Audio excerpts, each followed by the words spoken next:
El vertiginoso desarrollo de la tecnología ha venido impactando con cada vez mayor vigor las relaciones de trabajo. Tal fenómeno que no es nuevo, sin embargo resulta cada vez más complejo por la masiva y sin precedentes revolución tecnológica. De antaño, las relaciones laborales y el empleo en sí se vieron impactadas y transformadas por la utilización de la tecnología. Tecnología que se aplicó para realizar el trabajo. En la actualidad, tal tecnología también es utilizada para controlar la prestación del servicio. Este hecho ha generado una serie de preocupaciones en la doctrina acerca de la legitimidad de ciertas formas de control tecnológico de la prestación del servicio en condiciones de ajenidad. En el contexto del respeto a los derechos fundamentales reconocidos al trabajador. La perspectiva descrita en el párrafo anterior cobra mayor importancia en función del emergimiento de nuevos valores traducidos en los mencionados derechos fundamentales del individuo, los cuales logran una consolidación más fuerte a partir de las cartas internacionales que le dieron carácter universal a tales derechos. En tal sentido, el paso del reconocimiento de los derechos civiles fundamentales de ciudadanía prontamente pusieron en la palestra pública el tema de la configuración y eficacia de los derechos fundamentales en el ámbito laboral. Es decir, la doctrina rápidamente fue planteando la discusión sobre la vigencia de los derechos de ciudadanía en la empresa, en el marco de la relación de trabajo. Es en ese contexto que el derecho a la intimidad pasa a ser centro de debate, tanto desde el punto de vista legislativo y jurisprudencial, pero también desde el punto de vista social. Al constituirse la empresa en un espacio de desarrollo y de desenvolvimiento de una actividad social, como lo es el trabajo, y teniendo que se han creado normas que son aplicables a tal relacionamiento social, como lo son los derechos laborales y las facultades empresariales derivadas de la libertad de empresa, tal actividad viene siendo regida tanto por derechos como por obligaciones. En el caso de los derechos y obligaciones de tipo laboral, se registra una limitación bidireccional en función de los derechos y obligaciones de los unos y los otros. Pero en adición a esta realidad descrita, por lo demás muy común en materia de relaciones de trabajo, se registra la utilización de tecnología cada vez más compleja, ya no solo para prestar el trabajo, sino también para controlar las labores y actividades del trabajador y muchos asuntos que atañen a las relaciones laborales. Esa actividad de control que realiza el empresario se encuentra con la existencia de los mencionados derechos fundamentales y en especial con asuntos que pueden afectar la intimidad o la privacidad del trabajador.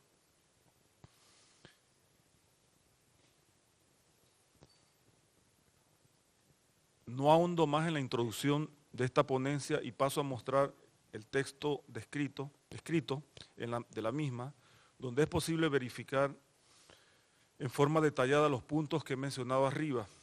Tales puntos los tienen ustedes en el PowerPoint, no los voy a mencionar, pero la ponencia escrita da cuenta con mayor detalle de cada uno de ellos.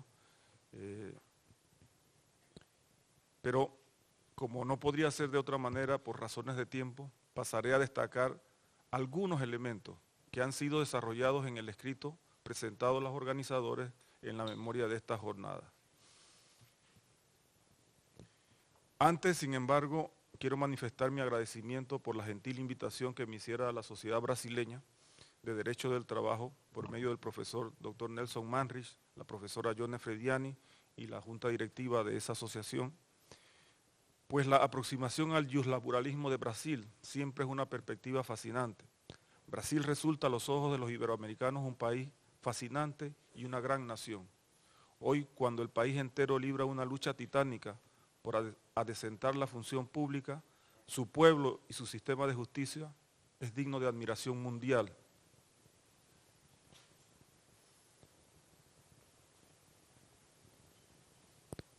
Resalto entonces algunos puntos centrales de la ponencia.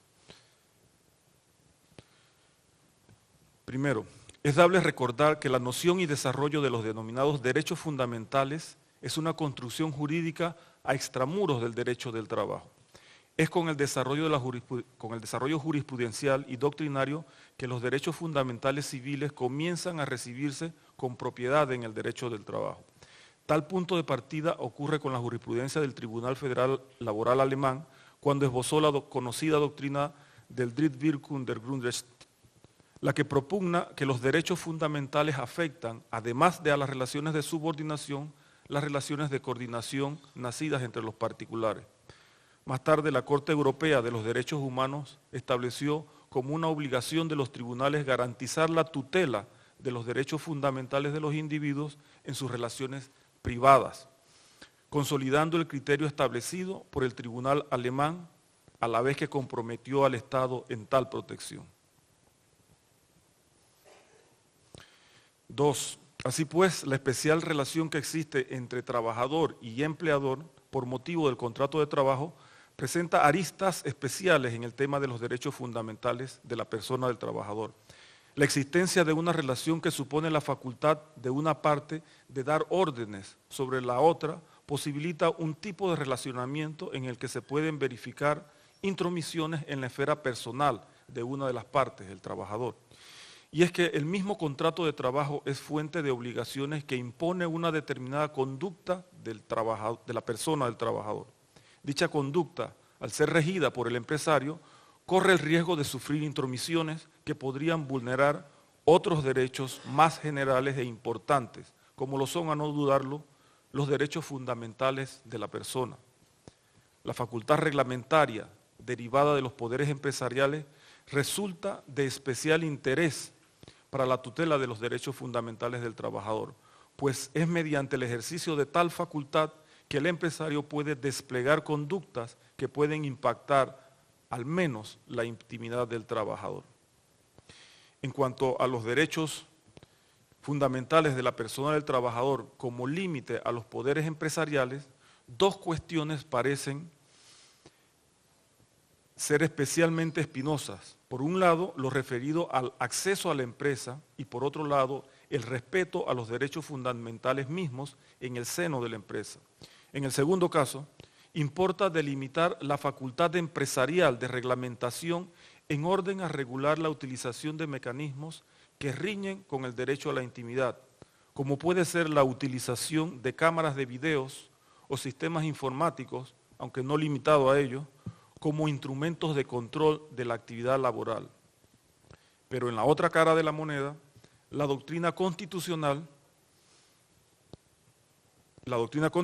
española ha delimitado de forma muy clara la limitación de la limitación, pues manifiesta, los derechos fundamentales no son absolutos, sino que están sujetos a limitaciones en su ejercicio, pudiendo ceder ante intereses constitucionales relevantes, siempre que el recorte que aquel haya de experimentar se revele como necesario para lograr el fin legítimo previsto, proporcionado para alcanzarlo y en todo caso sea respetuoso con el contenido esencial del derecho.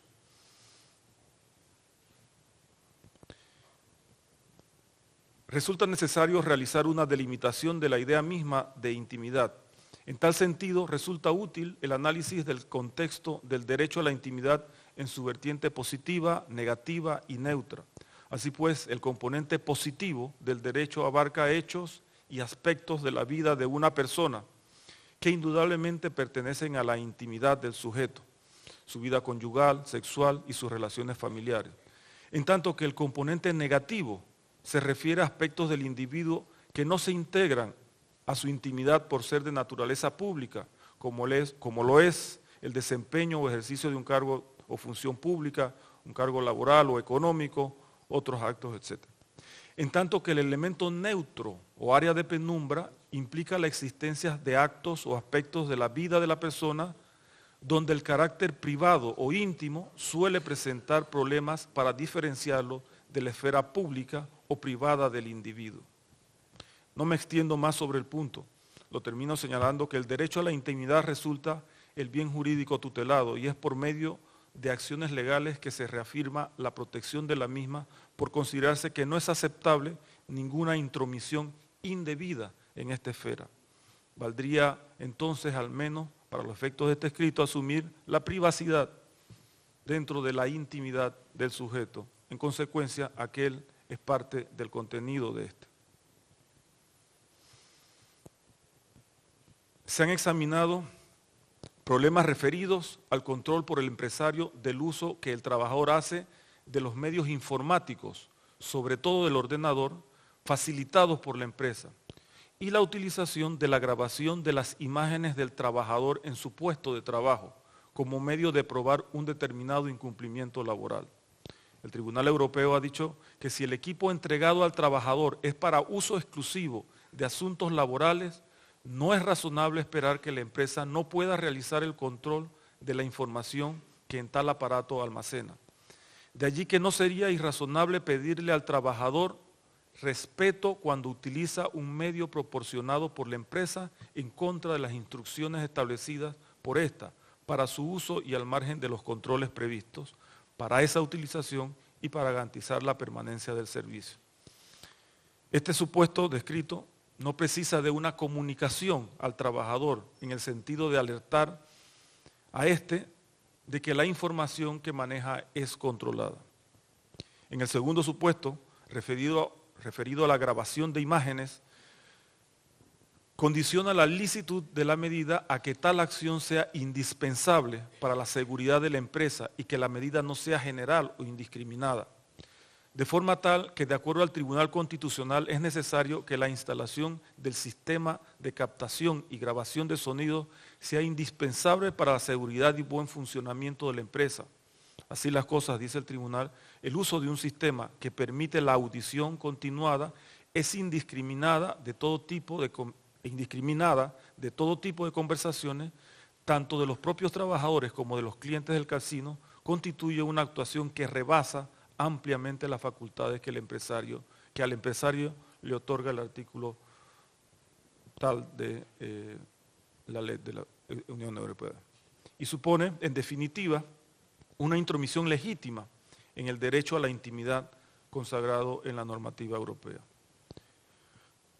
Pueden mencionarse ejemplos en los Estados Unidos de Norteamérica bajo el mandato del Electronic Communication Privacy Act en la versión del 2013, la cual provee protección para el lugar de trabajo, sin embargo bajo un criterio muy laxo, pues el empleador puede aducir que las comunicaciones que adelanta el empleado son contrarios al interés de la empresa y en consecuencia puede hacer el monitoreo, también puede hacer el monitoreo previo aviso al propio trabajador y también se permite monitorear los patrones de las comunicaciones sin acceder a los contenidos de ellas.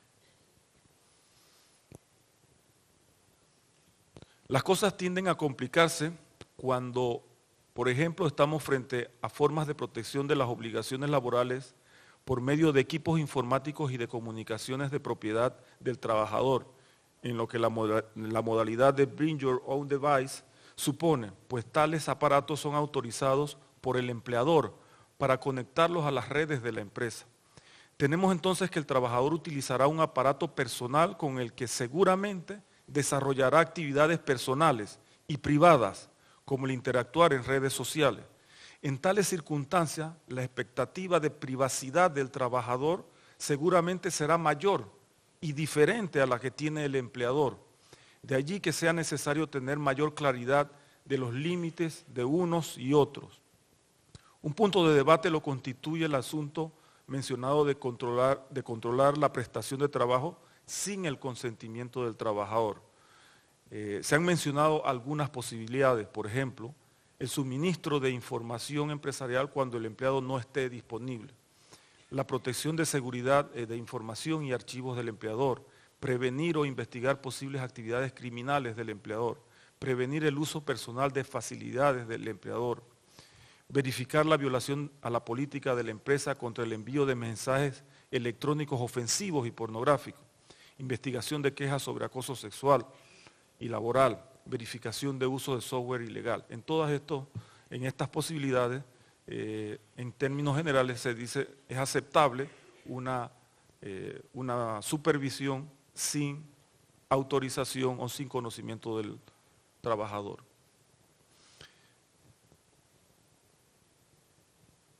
muy poco debate jurisprudencial ha suscitado el tema de la intimidad o privacidad en las relaciones laborales panameñas, excepto por unos cuantos pocos fallos relacionados a envío y recibo de correos electrónicos con contenidos pornográficos.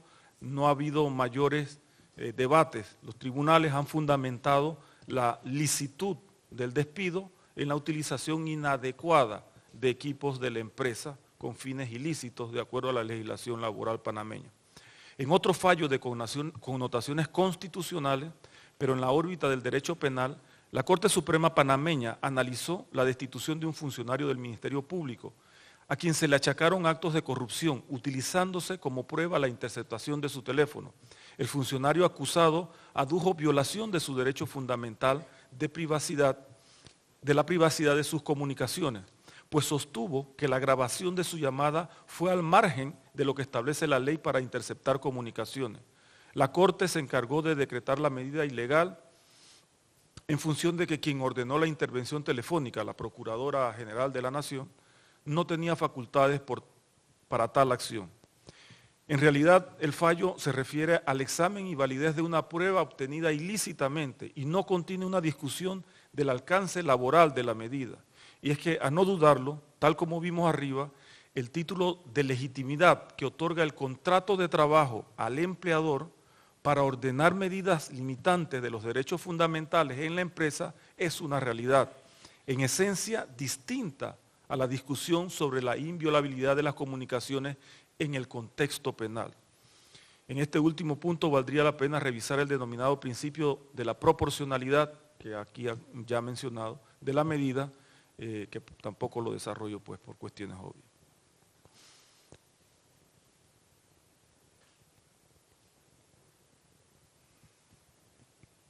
Voy terminando. Luego de que el mercado se ajustara a las nuevas realizaciones tecnológicas, la misma sociedad parece asumir las nuevas realizaciones científicas y hacerlas partes no solo de sus hábitos comunes, sino también de sus creencias y valores más íntimos. La nueva realidad en la que ya empezó a transitar la sociedad de la mano de los avances científicos en todas sus áreas, viene mostrando cambios en el trabajo y los trabajadores que al parecer prometen dejar atrás no una época, sino un paradigma, el paradigma humanista del que tanto hablamos aún. Es constatable que el surgimiento y consolidación de los derechos humanos es una realización histórica de reciente data, cuyo cenit se registra en la elaboración de instrumentos internacionales. Y es que una vez que el humanismo científico fue desplazando las explicaciones teístas de la realidad, el pensamiento humano fue dando preeminencia a la realización y al método científico, lo que la alejó de los valores teístas y de sacralidades externas a este mundo.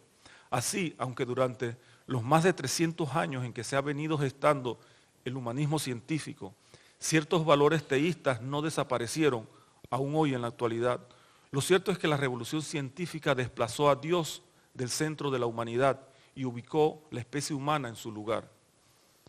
A medida que las revoluciones científicas y tecnológicas avanzan y estas son capaces de nuevas realizaciones técnicas y sensoriales que rápidamente desplazan las inmediatamente anteriores, irremediablemente ponen en el tapete el surgimiento de nuevas ideas y valores.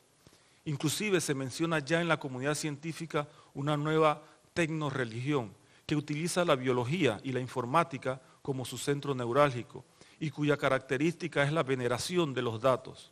De allí su nombre, el dataísmo. El dataísmo sostiene que el universo consiste en flujo de datos y que el valor de cualquier fenómeno o entidad está determinado por su contribución al procesamiento de datos.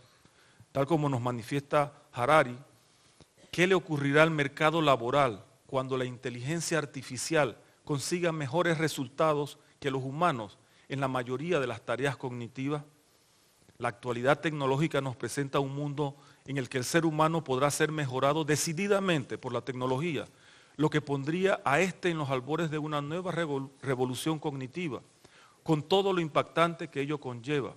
Por medio de la ingeniería genética, la nanotecnología, la interfase cerebro-ordenador, estaríamos en los albores de la creación de capacidades impensables para el ser humano. El mundo del trabajo ya tiene impactos de interés. La empresa de tecnología Epicenter ha implantado en la muñeca de unos cientos de sus trabajadores un microchip del tamaño de un grano de arroz en el cual se almacena información personalizada de seguridad del trabajador y que tiene aplicaciones como dar acceso a puertas en el trabajo o sacar fotocopia. Seguramente que tal dispositivo podrá diseñarse para tener la ubicación del trabajador, medir su presión sanguínea y quién sabe qué otras cosas más cuyo impacto resulta en una suerte de control de las actividades que realiza el trabajador. Lo realmente interesante es la constatación de que los cambios que experimenta el actual mercado laboral y los que promete también suelen ir generando mucha aceptación entre las generaciones más pertenecientes a las revoluciones del Internet y las telecomunicaciones. Y es que tal como nos dice el autor citado, hoy día Internet es una zona libre y sin ley que erosiona la soberanía del Estado, ignora las fronteras, deroga la privacidad. Y es que la gente quiere sencillamente formar parte del flujo de datos, incluso si esto significa perder su privacidad, su autonomía y su individualidad. La privacidad y la intimidad empiezan a lucir más como un artículo de uso de señores de mediana y avanzada edad, pero que poco o nada les atrae a las nuevas generaciones en general. En este contexto, ¿qué es lo que en realidad se le puede exigir al empresario en la empresa? Que no sea en muchas ocasiones compartido en las redes sociales por los propios trabajadores. Solo piénsese en la cantidad de cosas inverosímiles que las propias personas suben a la web, en cualquier circunstancia, incluidos asuntos referidos al trabajo. Ese valor de la intimidad y de lo privado, al parecer, se transmuta y tiende a difuminarse. Es la sociedad del show, en el que quiero que me vean de cualquier forma, porque lo que importa soy yo, y ese yo es un yo de espectáculo y no de privacidad. Obrigado.